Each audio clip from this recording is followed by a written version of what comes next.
sunu gan colonel Momar Gueye salaamaaleykum. waaleykum salaam Babacar. Colonel à la retraite ci direction des eaux et forêts di bànqaasu ministère environnement waxtaan wi nag mi ngi jëm ci mbirum kéwél yooyu ñu ne dañ ko jëlee ci benn parc fële ci diggante Tamba ak Fouta yóbbu ko ci parc privé maanaam réserve privée boo xam ni ministre environnement Abdou Karim Sall moo ko moom ñaari kéwél mujj ci faatu. Ndax li nga xam ni moom mooy xëy na transport beeg yooyu yow mi ci sa xam-xam màcc lan moo mën a faat xeetu mala yooyu ci boo leen wajaaseloo dugal leen ci woto jëlee leen bërëb yóbbu leen beneen bërëb. waaw jërëjëf Babacar maa ngi nuyu ñëpp ñi nga xam ne ñu ngi déglu RFM di leen nuyu yéen ñëpp ci invitation bi ngeen ma defal loolu nga ma laaj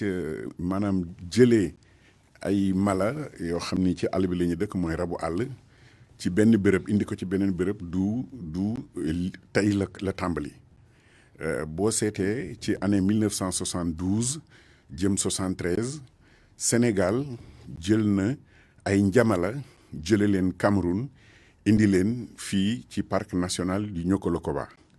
waaye booba tam dafa échoué maanaam antuwul ñu jëlee ci ay gaynde France bu ñu leen nee jëlee nañu ay gaynde France indi ko Sénégal xam nga da ngay reetaan waaye am na ñu ngi ko jëlee woon ci benn dencukaayu ay rabu àll bu nekk ci béréb bu ñu naan Thoiry en France benn français bu fi newoon nekkoon sama patron ci parc national du Niokolo-Koba moom moo ko jëlee ji woon foofu indi ko bi mu ko yóbboo Niokolo gaynde yi xamuñu nu ñuy rëbbee xamuñu nu ñuy dundee ci àll bu lëndëm boobu finalement dañ leen jëlaat dugal leen ci ay kees indi leen fii ci zoo de Hann bi ñu leen indee zoo de Hann it ñoom tàmmuñu woon ñu leen di dugal ci ay kaaf am na sax benn bu rëcc ba booba Sénégal ñëpp yëgoon nañu lu demee noonu kon dafa nekk loo xam ni yombul bala nga koy def dafa am lu bare loo xam ni moom nga war a fàggandiku ngir mën ko def ndax rabu àll boo koy toxal dafay am toujours luy nekk ci moom loo xam ni lii daf koy tiital moom la ñuy wax stress tubaab bi moom la ñuy wax stress day tiit du ànd ak sagoom day jékki-jékki tëb wala mu jékki-jékki mbëkk dara wala mu jékki-jékki gaañu yooyu da ngay seet koo xam ni day nekk vétérinaire spécialisé nga xam ni dana xam nan lay conditionné béréb bi nga koy dugal moom ci boppam nan nga koy conditionné léeg-léeg sax da nga koy mbuu mànd xam ngeen mbuu mànd mooy nga kii muur bët yi takk ko ba nga xam ni du gis dara ci li ko wër lu koy war a mën a tiital kon loolu dafa am solo ci biir amit technicien yoo xam ni danañu xam ni lii mala bi nga bëgg a toxal lii la nangu lii la bañ fi nga koy dugal it la nga fa war a def ba du gaañ boppam kon bu fekkee ni yombul nekkul lu yomb bu ñu xoolee loolu yëpp spécialisé parce que ay conditions dëgg la laaj spécialisation la technicien daal di koy intervenir élage spécialisation la du ku nekk rek nekk ingénieur des eaux et forêts rek mën nga loolu kon noonu lañ ko waroon defee maanaam bu fekkoon ni sàmmonte nañu ak charte yi nga xam ni mooy tax mala bi nekk ci jàmmam ba nga koy indi fa nga ko jëmee kon lu bari du am ndax am na sax ay pikiir yoo xam ni danañu ko di def dañu ko pikiir mala yi maanaam rabu àll yi. pour mu nelaw dafa am benn fetal goo xam ni seringue lay àndal boo ci defee li nga xam ni lii mooy morphine bi nga xam ni moo koy nelaw lu mel ni drogue la soo ko defee day tëdd nelaw du am doole ju mu mën a defee yu bari te yooyu yëpp itam dafay am dose parce que dañ naan la kii tant de kilo la kon nag dose u morphine bi temps la war a doon. su dul loolu ni drogue di def nit ñi loolu da lay rey wala mu def la lu demee noonu kon li ma jàpp mooy dañu waroon def sàmmonte ak li nga xam ni mooy am vétérinaire boo xam ni bile xam na mbir mi il ne s'agit pas d'être docteur vétérinaire pour pouvoir le faire da ngay xam mbir mi xam le comportement des animaux xam nan ngay gérer stress suñ ko defoon yaakaar naa ni mbir mi du demee noonu. léegi jëlee gi ñu jëlee kéwél yooyu xeetu kéwél googu. ñu naan gazelle oryx ban xeet la lan mooy spécificité am ak ñaata xeetu kéwél la am sax. kéwél yi bare nañ ñoom la ñuy wax antilope mooy lépp luy niru xar wala bëy ci àll bi lu demee noonu dañ leen di tuddee antilope bu fekkee ni fii en Afrique la loolu ngay laaj mooy Oryx al Gazelle. Oryx al Gazelle mi ngi nekk ci béréb boo xam ni béréb bu bariwul ndox lay doon ndax moom mën na toog ay semaine du naan soo ko gisee béjjén yi dafa xaw mel ni jaasi naar yooyu moom la mel d'ailleurs dañu cimeterre lañ koy wax dañ naan les cornes en forme de cimeterre pas cimetière mais cimeterre.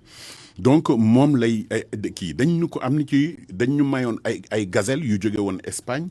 ak aussi yooyu oryx yooyu jóge woon Israël ñu indi ko yóbbu ko parc national parc réserve de Gëmbal bi nekk Saint-Louis sama dëkk. Alors bi ñu leen fa yóbboo ñu dem di jur yàlla def mu dox mbir mi di dox mu jur ba am li nga xam ne lii mat nañu daal bare nañu ñu toxal leen indi leen fale ci Ranérou Ferlo ñu leen di sàmm foofu ba wax dëgg yàlla mat nañu fa ay dizaines et des dizaines yu kii ñu leen di sàmmee noonu kon looloo taxoon ñu indi leen fi dañu nekk ay xeet yoo xam ni dañuy waaj a jeex ci kaw suuf te bépp mala boo xam ni seetlu nañu ni day waaj a jeex ci kaw suuf dafa am ay matuwaay yoo xam ni yi dañ koy jël ngir aar leen. am na benn charte boo xam ni ñu ngi koy tuddee la convention de Washington nga xam ni moom mooy jaarale ci yoon lépp loo xam ni lii mala la te mu nekk ci liste bi nga xam ni mooy intégralement protégé maanaam dañ leen di aar ak nu mu mën a demee ndax nit ñi dañu yaakaar ni ak yenn mala yi nga xam ni dañuy defee dara wala dañuy gaañ nit ñi kenn waru leen aar déedéet. lépp luy dund ci kaw suuf ak fa muy dunde dafa am benn convention boo xam ni kuréelu askan yi mooy Nations Unies ak UNESCO dañu ci tënk réew yi ngir ñu tëral ay yoon aar leen am na ci boo xam ni mi ngi tudd Man and Biosphere mooy l'homme et la biosphère maanaam nit ki nan la war a doxale boppam ba nga xam ni lépp luy dund ci li ko wër ak fa muy dunde dañ leen di aar loolu dafa am ay textes yoo xam ne yile Sénégal bokk na ci bee di convention de Washington aussi Sénégal bokk na ci. convention de Washington moom mooy day tax lépp loo xam ne lii mala la gu ñu aar nga koy transporter wala nga koy jaay wala nga jaay lu bokk ci moom lépp dafa am loo xam ni yoon day dal ci sa kaw. loolu braconnage la li nga xam ne mooy xew Sénégal nag mooy ministre bi nga xam ne moo dénk nag moo jiite sax eaux et forêt mooy yilif eaux et forêt ministère environnement ministère boo xam ne sax ci ay jamono tuddoon na ministère de la protection de la nature moom nag la ñu tuumaal ni li mu def war a koo def maanaam fexe ba rocci kéwél yooyu ca fa ñu newoon bëgg leen yóbbu ci genn ci këram yu ne fii ci Ndakaaru yow en tant que spécialiste ak tam ni nga doone militant ci wàllu aar àll beeg mala yi noo jàngatee doxalin woowu. xam nga man sama cër du àtte ministre bi ndax xawma lu tax mu def ko ak ci lan la sukkandiku ngir def ko li nga xam ni mooy sama cër man mooy ma xool jëf ni jëf jii de nii ñu ko defee ba lii am suñu ko defee woon nii ak nii du ni demee loolu mooy sama cër te li ma jàpp daal mooy li ma leen wax bu fekkoon ni dañu sàmmoonte ak lii ma wax mën nañu def lu demee noonu jële ko béréb sàngam indi ko béréb sàngam lu tax gis nga boo xoolee parc de Bandia bile nekk ci yoonu Mbour boo fa demee di nga fa fekk ay njamala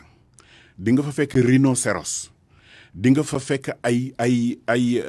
maanaam jësik ay yoo xam ni nekku fa woon parce que foofu àll bu ñu daan bàyyi noonu rek la forêt classée la woon waaye ya fa nekk yëpp dañ ko jëlee Afrique du Sud indi ko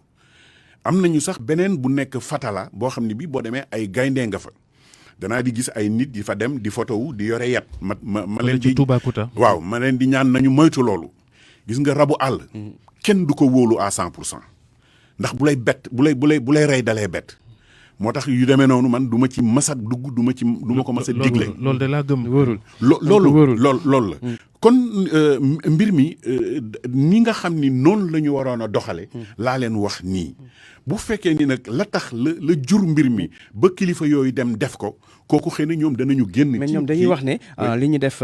code de la chasse may na ko maanaam may mala boo xam te ne ci réserve la nekk état bi ñu jox ko privé waaye bi yoon problème mooy ministre environnement nga xam te ne convention yeeg yooyu moo ko war a xaati même directeur des parcs nationaux bu d'accord moom mooy mujjantal gi mu war a signé est-ce que du problème foofu la nekk conflit d'intérêt day am ci mbir mi. man sama bopp bu fekkoon ni man la duma ko def bu fekkoon ni man la duma ko def waaye li tax ministre bi def ko man ministre bi musuma ko gis musuma ko jox loxo fi nga may gis nii xaw ma ko dama koy gis nii rek ci télé yi xaw ma ko mais xëy na li tax kilifa gu toll noonu dem jël lu demee noonu def ko xëy na am na ci loo xam ni war na ko leeralal askan wi su ko defee man naa mën a wax ni lii nga def waroo koon def wala lii nga def nangam ak nangam na waroon demee waaye comme moom déggaguma ko mu wax ci loo xam ni lu leer la gis naa këyit woo xam ni génn na waaye këyit woo waxul dara lu dul di fàttali nii lañ daan war a defee nii lañ war a defee nii lañ war a defee. mooy communiqué bi mu def. waaw communiqué bi moom jàppee nañ ko communiqué làkk français rek. waaye waaw leerut kooku moom man jànguma ci dara li ngeen war a toppatoo kañ mooy moom mu ñëw toog du dëgg xam ngeen maa ngi leen dégg sànq ba léegi ngeen di wax affaire u ndengaleer ba ki nga xam ni mooy kilifa gi ñuy wax ni dafa jël ay suufu jàmbur mi ngi woote ni day leeral mbir mi yaakaar naa ni li war a am mooy mu def conférence de presse wax ni lii ak lii la man bu ko defee man danaa ci wax li nga xam ne moom laa xalaat en tant que technicien parce que yàlla may na ma nekkoon conservateur du parc national du Niokolo-Koba nekkoon conservateur du parc du delta du Saloum fee ñuy jëlee or bi aussi mi ngi tuddoon zone d'intérêt synergétique de la Falémé man maa ko ubbi fële kon yàlla def na ma am ci tuuti xam-xam waaye du ma wax ci loo xam ni tëraluma ko ci lu leer di jël nit di ko condamné te xaw ma nu mu demee loolu dama koy moytu fu ma toll man. mais le fait que lu ñuy transporter ay mala ba ñuy dee est-ce que loolu tamit amul responsabilité bu ci am xëy na war nañ koo leeral mbir yi nu mu demee ak yooyu loolu. est-ce que nekkul loi prévoir loolu échec la. c'est-à-dire nga jël rabu àll woo xam ni dañ ko aar nga def li ñuy wax par imprudence inattention ou inobservation des règles. ba dara dal ko am nga responsabilité ci loolu ndax bu fekkoon ni dañ leen maanaam teg ci condition yoo xam ni fi ñu leen di dugal heure bi ñu leen di yóbbu parce que boo jëlee rabu àll nga def ko ci oto bëccëg yeneen oto yi di ko romb klaxon yi di ko mais day stressé day jékki-jékki di tëb di mbëkk lu ne kon dafa am condition yoo xam ni la condition de calme condition boo xam ni du am benn loo xam ni luy jóge ci biti la di ko jaxase moom ci boppam loolu xaw ma ndax ñoom bàyyi woon nañ ci xel wala déet xaw ma ndax amoon nañu un technicien spécialiste de la faune xaw ma woon ndax am nañu itam un vétérinaire spécialisé loolu yëpp wóoruma mais yaakaar naa ni bu ñu ko defee woon nu demee noonu dana doon na demee neneen waaye bu amee ay gaañu ak ñu dee rek xamal ni mbir ma awul yoon te échec total la war a doon. sunu digganteeg mala yi nga xam ne sax dañ koy yar sunu kër mbaa ñu koy jëfandikoo ci liggéey diggante bi boo ko xoolee traitement bi damay jël misaalu fas yi ñuy takk sareet ci réewu taax yi rawatina ak li ñuy daj loola moom lu ci loi wax pexe amu ci bëccëg boo saa yu xëyee rek gis li ñuy sëf fas yi sëfin wu métti lekk go doyut naan go doyut loolu noo ko gisee ak lu ci état war a def. xam nga fii bi may tàmbali liggéey dans les années 70 amoon na ñaari jigéen ñoo xam ni ñoo daan aar rabu àll yi association la ñu yore woon. alors am na ci jigéen joo xam ni waa Dalifort xam na waa xaar yàlla xam nañ li may wax foofu la nekkoon xaj bu sonn sax boo ko yóbboo ñu jël ko di ko aar di ko toppatoo waaye ba ñooñu demee ba léegi gisatuma association boo xam ni day ñëw mu fekk xaj boo xam ni dafa sonn wala fas wu sonn wala nangam ñu indi leen di leen aar xam nga boo waxee dëgg rek mooy nun sénégalais bariwul ci ñun ñu am yërmande ci mala ñu ñu soxor ñoo fi bare du ñëpp nag ndax am na ñoo xam ni danañu jël fas def ko ni seen bopp ñii di jël fasi course yi ak yu demee noonu ñoom danaa ciy gis ñuy def loolu waaye boo gisee ñi dawal saret ak watiir am na ci ñoo xam ni amuñu xolu yërmande te gis nga am na loi buy protéger kii dañ ko dul appliquer waaw dañ ko dul doxal waaye am na droit nga gis nit koo xam ni dafay nekk di sonal rabu mala nga porter ko plainte ñu jàpp ko yóbbu ko tribunal loolu war na mën a nekk li ci am solo rek mooy kilifa yi maire yi ak force de l'ordre yi ak yu demee noonu nit ñuy aare nit ñi la ñu war a aare ñii di mala yi nga xam ni yàlla daf leen bind booleenu ak yéen même bu fekkee ni sax mala la guy lekk nit dañ koy aar ndax dafa war a ànd ak nun li tax suñu borom bind ko moo ko xam dafa war a ànd ak nun